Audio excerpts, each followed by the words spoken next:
The first Super Bowl in Las Vegas has everything the imaginary NFL scriptwriters could have wanted.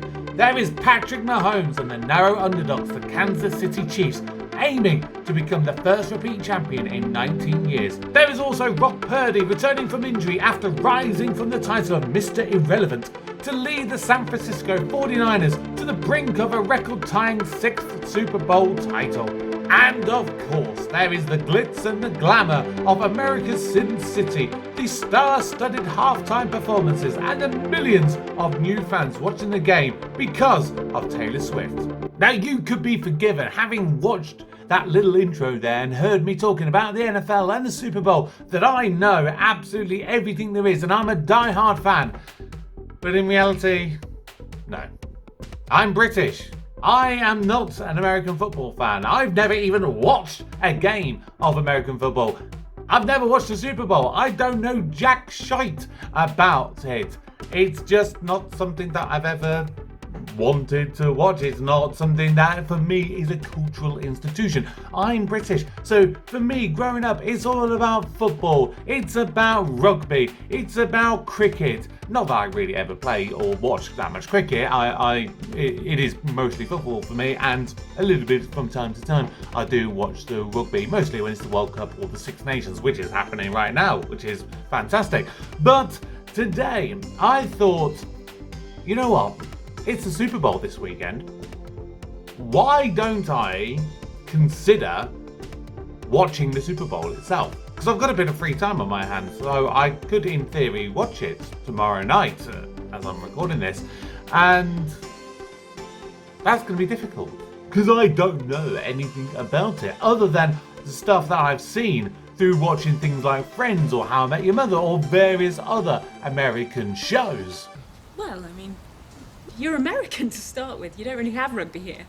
Marshall, you're on beer detail. Lily, you're making the bean dip. Robin, you're on chips and pretzels. And Barney, I'm giving you nothing to do so you can just focus on controlling your gambling problem. Man, look at this. Ross, I can't believe you said you'd play rugby. I mean, look how brutal this is. Hey, I can handle it, all right?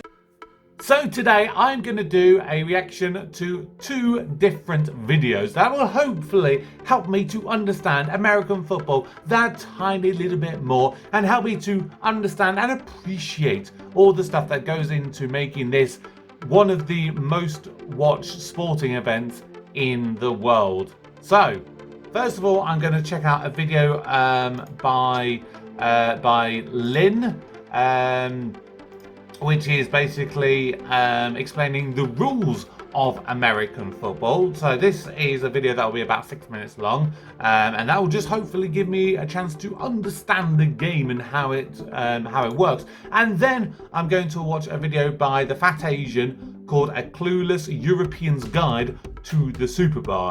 It may be slightly out of date. This was done a couple of years ago, and it does say in the description about a Spark Notes primer for the NFL Super Bowl 2022. So yeah, like I said, there may be some stuff that's slightly out of date there in relation to the Super Bowl aspect of it. I'm going to link both of these videos into the video description because ultimately at the end of the day, obviously these are videos that are on YouTube. I'm not taking any credit for them. These are the hard work of other people that have made these videos. So please go back and support them. Give them likes on their channels and on their videos because it's, you know, I'm watching their content at the end of the day. But yeah, I'm going to check both of these out so that hopefully I can understand and have a bit more appreciation for this. If you are American, let me know what this Super Bowl means to you. If you are someone like me who doesn't have a clue about anything American football based, then tell me, what is it that you know about it? Tell me what it is that you find appealing or not appealing about the sport and the event of the Super Bowl. Let me know. Drop your comments down below, and please remember to subscribe if you are new to the channel. But let's check both of these out. Okay, here we go. So this is the first of the two videos. This is Nin Explains the Rules of American Football. Let's check this one out. Nin explains the rules of American football. The object of the game is for your team to score more points than the opposing team. Teams are made up of 46 players in the NFL, with 11 players taking to the field at any one time. Right. The field is 100 yards long by 53 yards wide, with two 10-yard end zones at each end. Right. White markings on the field help players, referees and spectators keep a track of what's going on. The game starts with a kickoff. Right. The team with possession of the ball is known as the offense, and the team without the ball is the defense. Simple. The job of the offense is to move the ball up the field and try and score points. Right. This can be done by either running forwards with the ball, or by throwing it up the field for a teammate to catch. The offense is given 4 chances, or 4 downs, to make at least 10 yards.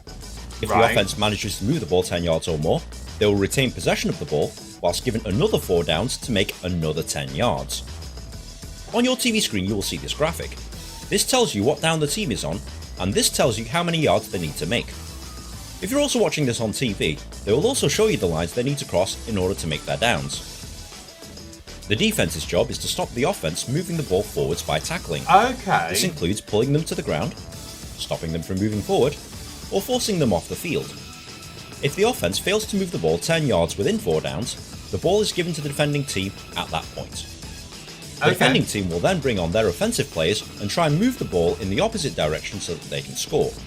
Oh, okay, right. So the first part of that I'm understanding. So I've always compared American football to rugby because they're very similar sort of games. You know, you got the post at the end of each field, which do feel very similar. You're basically getting to the end bit beyond the line to get the points. They just do them in slightly different ways. So I would say that from just this initial part of it, first of all, it seems that this is more similar to rugby league more so than rugby union, because in rugby league you basically have I think it's 6 passages of play, or 6 is this, it's not, I don't think it's 6 passes, or it's like 6 times you go down on the floor, and then once because what you tend to see is if you've not been able to get to the next point, when you're on the 6th one, you'll normally see someone kick it in the hope of them catching the ball and regaining that possession, which their kind of their plays, if you like, they get counted again. And with this down system, that seems to be a similar kind of thing. The one thing that I've just picked up on, which is something that is very different to rugby and football and pretty much any other sport I've ever seen, is that you seem to have different players for different roles. Because he just said, when you're the defensive team, you have your defensive players on, and when you're the attacking team, you have your attacking players on. So it seems a little bit more specialised. You'll most likely see the offense kick the ball away on 4th down to make it more difficult for the other team to score. Yeah, that's like teams will usually NFL. have 3 different units of 11 players that come on the field at different times. They include the offense. These players will usually come on the field when they have possession of the ball. Yeah. The offensive unit consists of these positions. Right, so you have your wide receivers, offensive tackle, offensive guard, offensive centre, tight end, quarterback, fullback, and running back. So the only one that I am like truly familiar with is a quarterback, because that is the one that seems to be the most iconic when it comes to American football, at least from a stupid Britain's perspective, based on the various British TV shows, American TV shows that I've watched over the years. And tight end, that one seems familiar, but what they do, I have no idea. The quarterback is the most important player on the field, as he's the one who decides to pass the ball up the field, hand it off to a teammate so that they can run with it, or decide to run with it himself. Right. These offensive line positions are usually responsible for protecting the quarterback. The wide receivers are responsible for running down the field to catch the ball thrown by the quarterback. Okay. The tight end is responsible for blocking and also catching the ball in the middle of the field. Right. And the running back and fullback is responsible for running with the ball up the field. Sounds similar to rugby there. These players will usually come on the field when the other team has the ball. The defensive unit consists of these positions. Right, so defensive end, defensive tackle, linebacker, safety, and cornerbacks. Okay. The defensive line is responsible for moving past the offensive line. The linebackers stop running backs coming through the defensive line, and they're also responsible for attacking the quarterback. The cornerbacks try and stop the wide receivers, and the safeties try and stop the pass up the middle of the field. Okay. Special teams. Oh. Special teams are specialist players that come on the field when there's a kick involved. Within the special teams is a mixture of offensive and defensive players, mixed with either a punter or kicker for offense, or a punt returner for defense. Now you know what all the players do and how the game is played. Sort of. But how do you score? Right, yeah. In American football, there's 4 different ways of scoring. Number 1, a touchdown. The main way of scoring is via a touchdown. Yeah. If the ball is carried into the end zone area, or thrown and caught in the end zone, this is a touchdown and is worth 6 points. Unlike in rugby, you don't need to touch the ball down onto the ground. Yeah. All you have to do is cross the line with the nose of the ball to score. Number 2, extra point. See, that's the thing that's always baffled me. Why would you call it a touchdown if you're not actually having to touch it down? It would, to be honest, it makes more sense to have the names crossed over. So in American football, you call it a try because you're trying to touch it down, but it doesn't matter if you actually touch it down or not. And in rugby, it should be called a touchdown because you actually have to ground it. You have to actually apply the pressure onto it, onto the ground. Because I've seen it so many times, like, when they're all crammed together, and you literally have to get like the TMOs, the technical, monitoring officials or whatever it's called. They have to literally see it and see that it touches the ground and that there's the downwards pressure onto it. Because if it like slips out of the hand, it doesn't count. So yeah, that's a bit, I think a bit silly, but. Yeah, points-wise, it seems very similar to rugby as well. I think it's 6 points for a touchdown, 5 points for a try. But obviously, with rugby, you get the conversion. Once a touchdown has been scored, you have the option of kicking it through the uprights for an extra point. Or try. So that is exactly the same as rugby. So it'll be 7 points in total if you get basically the try or the touchdown and the converted kick as well. Oops. Once a touchdown has been scored, you have the option of kicking it through the uprights for an extra point, or try and pass or run the ball into the end zone for an extra 2 points. Most teams play it safe and go with the 1 point. Yeah. Number 3, field goal. At any time, the team with the ball can kick the ball between the posts and over the crossbar. To do this, they must hand it to a teammate who will hold it down to the ground, ready for the kicker to make a kick. A successful kick scores 3 points. Right. Number 4, a safety. So that... If the defense... So that's not the same, or not quite. I mean, it is basically the same as rugby. That is 3 points. But in rugby, you just hold it in front of you and you boot it. So this one, you actually have to do what you typically see, where you see someone holding it and then there's the other person come in and actually boots it. So that's a different one. Safety, I've heard about. I don't know it. But I've kick heard scores of it. 3 points. Number 4, a safety. If the defense tackles an offensive player behind his own goal line, the defending team scores 2 points. The game is played in 4 15-minute quarters for a combined playing time of 60 minutes. Highest score at the end of 60 minutes wins. Ties are rare. For a combined playing offensive player behind his own goal line, the defending team scores 2 points. A safety. Right, sorry, I'm just going back on this one because I must have glossed over that. Somehow I missed that or it didn't make any sense. Let me listen again. If the defense tackles an offensive player behind his own goal line, the defending team scores 2 points.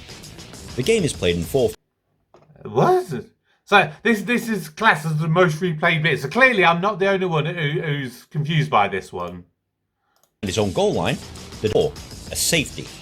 If the defense tackles an offensive player behind his own goal line, the defending team scores 2 points.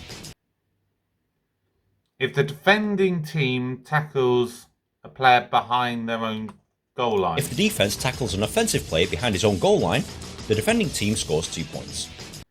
Oh, the defensive team. Oh, okay. Right. So that to me, yeah, so say, I mean, I don't know whether that would count as a touchdown, because for me, and correct me if I'm wrong in my understanding of this, but it's basically saying if you do it behind your own goal line, which to me is the touchdown line, that would be my understanding of that. If I make the tackle, I'm guessing it's either one of two things. Either say I'm the attacker, the ball's being thrown to me, I catch the ball in the touchdown zone. in the process of catching it, I get tackled and I don't catch it cleanly, that to me would sound like the defense has managed to stop me catching it cleanly. And so that would mean as a defender, they gain the 2 points for stopping that touchdown. That's what that sounds to me. Or is it a case that you get 2 points if you tackle them in there, regardless of whether they catch it cleanly or not? So in essence, do they get 5 points for the touchdown and then 2 points for the safety as well? Or is it literally one or the other? I think it's more likely that it's my first thought that you stop them catching it cleanly or whatever. That's what gives you the points for the safety. That's my thoughts. Sorry, that took way longer than it probably needed to understand that one. The game is played in 4 15-minute quarters for a combined playing time of 60 minutes. Highest score at the end of 60 minutes wins. Ties are rare in American football, and overtime periods are played if necessary to determine the winner. Different leagues have different rules about tie games. Is that it? Is that all I need to know? Well, you're almost there, but American football is filled with lots of rules, and you'll need to understand a few more of them before playing or watching a game. Okay. For example, fumble. If a ball carrier drops the ball, that's a fumble. Any player on the field can recover the ball by diving onto it. The team that recovers a fumble gets possession of the ball. Interception. Okay. An aggressive defense can regain possession of the ball by catching or intercepting passes that are meant for players on the other team. Okay. Both fumble recoveries and interceptions can be run back into the end zone for touchdowns. Okay. Sack. If the defense tackles a quarterback whilst he has possession of the ball, this is known as a sack. This is detrimental to the offense as a down is wasted, and this usually results in a loss of yards. Incomplete. Tackles a quarterback whilst he has possession of the ball. This is known as a sack. This is can be run back in. I just want to do this sack one again. Sorry, again, this is one that just seems a little bit confusing. So to the end zone. Listen again, please. Sack. If the defense tackles a quarterback whilst he has possession of the ball, this is known as a sack. This is detrimental to the offense as a down is wasted, and this usually results in a loss of yards. Okay, right. So that. At first, the way I listened to that, I thought it was actually detrimental for the defensive team to tackle the quarterback, but actually, no, it is for the benefit of the defensive team. So that's why you've got those two lines of guards. That's why it's so important to stop the defensive team getting through that offensive kind of tackling guard to prevent him from getting to the quarterback. Okay, that makes sense. Complete pass. If a pass intended to a receiver hits the ground first or is thrown out of bounds, this is ruled an incomplete pass. A down is wasted and play restarts from the spot of the last down. Penalty. If a player breaks one of the rules, referees will throw flags onto the field. They will determine who made the foul and how many yards his team should be penalised. Challenge. If a coach disagrees with the decision on the field, they can throw red flags onto the field. The previous play will then be reviewed, and if the challenge is successful, the ruling on the field is reversed. If the challenge is unsuccessful and the ruling on the field stands, they forfeit one timeout. Timeout. If a team wants to stop the clock to regroup, take a break, or discuss strategy, they are allowed 3 timeouts per half. Each timeout lasts 60 seconds, and players get a break of 12 minutes at half time. Now this is a lot to take in, but once you start playing or watching American football, the rules will become clear. If you found this video at all helpful, please like, share with your friends, rate, comment and subscribe. It takes me ages to make one of these things, and good karma is very much appreciated. Be sure to follow me on Twitter also, but in the meantime, enjoy American football. There you go. So, yes, please do make sure that you check out this video. Like I said, I'm going to put it in the video description. Make sure you like their original content, because they do a lot of, like you can see there, they do lots of rules of sports and explaining of different sports and things. So there's definitely something that you'll be able to check out there. Okay, so what I'm also going to check out now, like I said, this is a clueless Europeans guide to the Super Bowl. So now I've got a little bit more of an understanding of the Super Bowl itself. Sorry, American football. I think it's maybe not quite as complicated as I had originally thought, because I do kind of understand the basics of rugby. I think it gives me a bit more of an understanding of what American football is like, and I can find it a little bit easier to transition between the two. But let's check out, like I said, this one's the A Clueless European's Guide to the Super Bowl. Oh, hello there, non-American. Freak out about a shark dancing off beat to the point that people got tattoos of it. And the short answer is, Americans, my people, are dumb. Pretty dumb. We're not the sharpest tool in the shed, and we're distracted by shiny things. But in this video, I want to kind of give you the quick lowdown, give you an explanation of why the Super Bowl is such a big event for Americans, and also give you a little bit of history about the event in total. And oh yeah, the sports stuff, so I'll also quickly catch you up on all the juicy storylines between the two teams competing for the Vince Lombardi Trophy this Sunday, and what the hell you were watching when you tuned into the Super Bowl this year. So, like I said, this video is a couple of years old. They did actually do, the Fat Asian did a video a couple of days ago, which is more of a guide to the 2024 edition of Super Bowl. But when I was trying to work out which one to see, that one seemed to be more about this particular year's one, more so than a guide to the Super Bowl in general. So this is why I've gone with this particular video. But please head on over. Like I said, there'll be a link to this video as well. Check out the Fat Asian and their videos over there. Without further ado, welcome to A Clueless European's Guide, or just a clueless guide in general to the Super Bowl. Now, first off, the Super Bowl is the annual championship in American football, or the NFL. And while baseball is considered America's pastime, commercials. That's right, baby. Think of it like the World Cup Finals or the Champions League Finals, but with way more commercials. Yeah. That is the spirit of what the Super Bowl is really about. Spectacle. That's the one thing I hear the most when it comes to Americans. Like I've seen it in things like How I Met Your Mother and Friends and stuff. It's all about the commercials. And if I remember correctly, I think that the year that Friends was finishing, it was something like they were charging something like $10 million for like I don't know what it was, like a 30-second trailer for the Friends thing. Or like you see the newest Marvel movies, for example, they will pay, again, stupid amounts of money to have a Super Bowl exclusive trailer for like the halftime show and stuff, because it's so big in America. And selling shit. Because it is the most watched event year after year after year, advertisers know that millions of eyeballs are guaranteed to be watching the big game. And everybody watches it. People who don't give two shits about football still attend Super Bowl parties. Why? Because usually the food and the snacks at these parties are awesome. Don't give two shits about the Bengals? Stuff your face full of wings, nachos, burgers, hot dogs, beers, sodas, White Claws. A lot of my female friends growing up, they didn't even come for the game. They just came for the spread and to watch the commercials.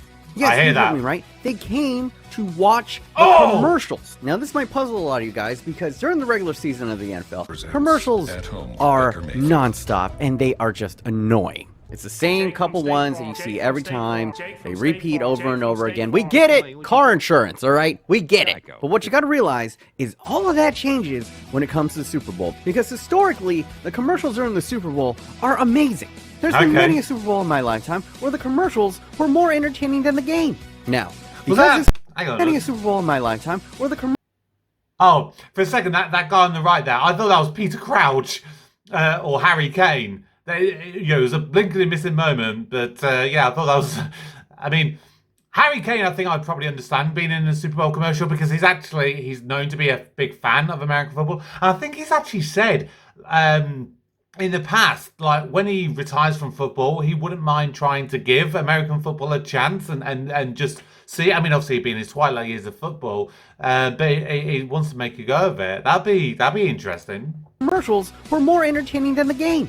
Now, because this is the most watched event of the year, the price for a 30-second ad during the Super Bowl is astronomical. You could feed a small country for the price to shill your shitty beer for 30 seconds. $8 million and because it's so minute. expensive, they go all out.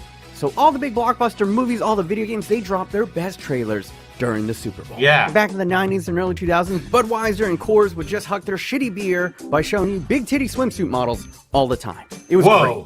And then, oddly, the burger company started hucking big titty supermodels at you I don't know if it increased the sales, but it was appreciated. But don't expect that anymore because we respect women in this country now, okay? So less titties and more car insurance commercials. But still, to this day, there are plenty of gems, and some of them are genuinely hilarious. It's that or just a bunch of cute animals. Can't go. Now, like I said, I'm thinking about watching the Super Bowl tomorrow night. For me, it's like 11:30 at night here in the UK to watch it. I wonder if I'm actually going to be able to appreciate the Super Bowl in its entirety. Am I going to get things like the commercials? Am I going to get things like the proper halftime show with it being a feed? Because where the couple of times I've just turned on like Sky Sports and say, oh, there's an American football show, or even like the basketball, because I'm a big fan of the NBA.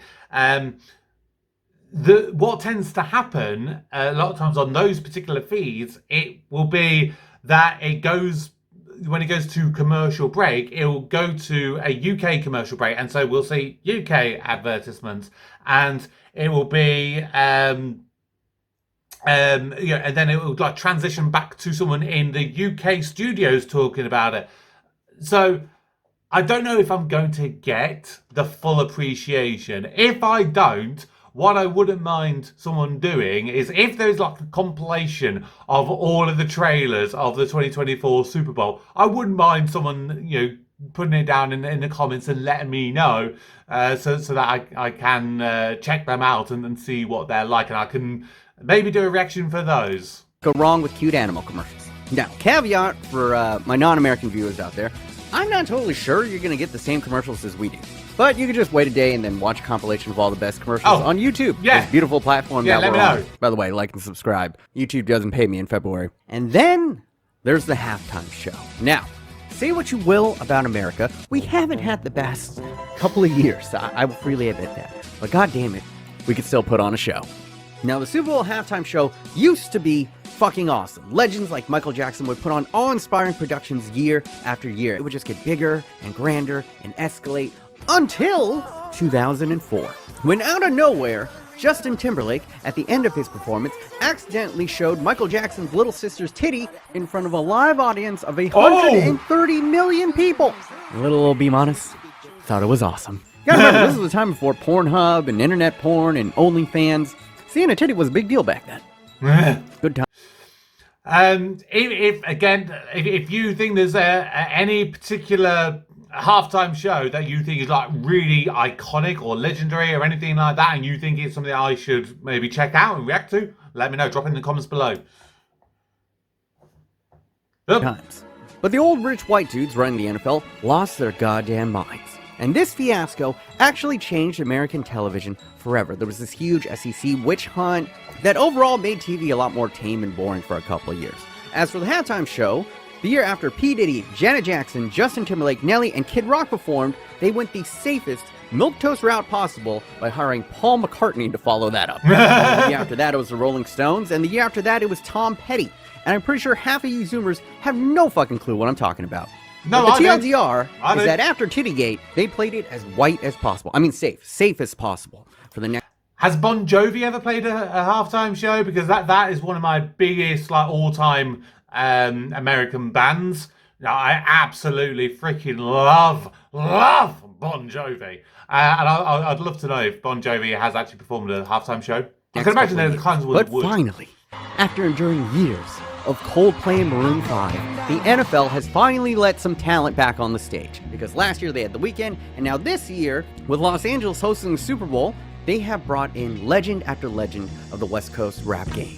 Snoop Dogg and Dr. Dre, the pioneers of the West Coast sound. Classics like Gin and Juice, The Chronic, they're going to be joined, who many consider is the greatest rapper living right now in Kendrick Lamar. All three of them from LA, the past and present of West Coast hip-hop. And considering the first Super Bowl ever was also held in LA and is returning to LA this year, it's a cool, nice touch, you know? It's pretty poetic. Oh, and also Eminem and Mary J. Blige. The latter had the greatest live performance I've ever seen on TV. So this is going to be the first Super Bowl performance I'm actually hyped for in years. And I'm going to say it right now. If they don't play California Love and bring out holographic Tupac, all of LA should riot. And let's be honest, win or lose, LA's gonna riot. Football, there's a little bit of something for everyone here. You know, nerdy dudes, they get their Marvel and video game trailers. Girls, they get the pageantry of the halftime show, the funny commercials, the cute dog commercials. And overall, it's just an excuse to get together with friends and stuff your face with delicious, delicious snacks and hors d'oeuvres. It is our unofficial holiday to celebrate the bountifulness of American capitalism.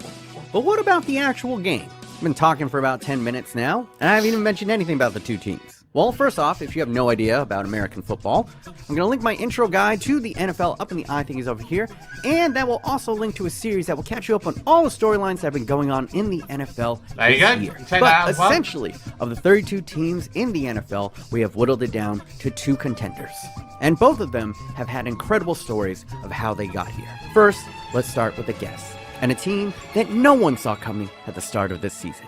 Representing the Right, I don't think I'm gonna really check out much more of that because, like I said, this is all 2022. You know, this wouldn't necessarily be relevant to me.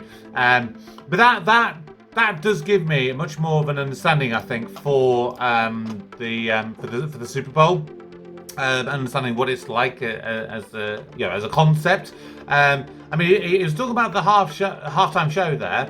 I mean, in the the intro that I did right at the very start, that was obviously not me. I was just basically reading that from the news article. Super Bowl 58, everything you need to know ahead of America's biggest game. I literally plagiarized that, so I just literally read that word for word in my intro to the show. To the video, sorry. That was from the ITVX thing. But it was talking a little bit about it. So apparently it's the San Francisco 49ers versus the Kansas City Chiefs. Like I say, it's going to be 11:30 p.m. in the UK. This is kicking off, and it's going to be on ITV1, free to air. In the US, it's at 3:30 p.m. Pacific Standard Time, which is a 6:30 p.m. kickoff on the East Coast, which will be like New York and Washington and that, I believe, because it's in Las Vegas this year. And regarding the halftime show, it's saying that Usher will be the main one because he's apparently got a new album coming out on the same day. You've got country music star Reba McEntire, who will lead pre-game performances along with Post Malone and Andra Day.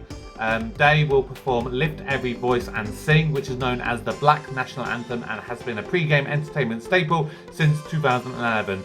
Tiesto had been scheduled to perform but has since pulled out due to family reasons. I mean, other than Usher, I can't really say that I'm familiar with any of the rest of them. So, yeah, I mean, I hope you found this video slightly entertaining. Seeing a clueless Englishman's reaction to trying to understand how you play American football and how the Super Bowl kind of works and what is important to know about it. Like I said, if you have anything that you think is important, you think I should check out, then put it on the channel. Drop it in the comments. Let me know. And of course, if you're new to my content, let me know. I wouldn't mind seeing more stuff American-based. Obviously, a lot of my content is very British-based, but I'm open to seeing more stuff on the channel as well. So thank you for checking everything out with this video. I'm not sure whether this video is coming out today as I'm recording this on Saturday or tomorrow on Super Bowl Sunday itself, but it'll be one of those 2 days. So yeah, feel free to check both of those out, and remember to, like I said, go back to the original videos, give them likes and so on, because they're the ones who put in the hard work for their content, and I'm just obviously checking out what they've done to help me understand it. But that's going to do it for today on the channel. Thank you so much for joining me. For now, my name is Kevin, I am a geek, and you've been watching Kevin the Geek. Goodbye.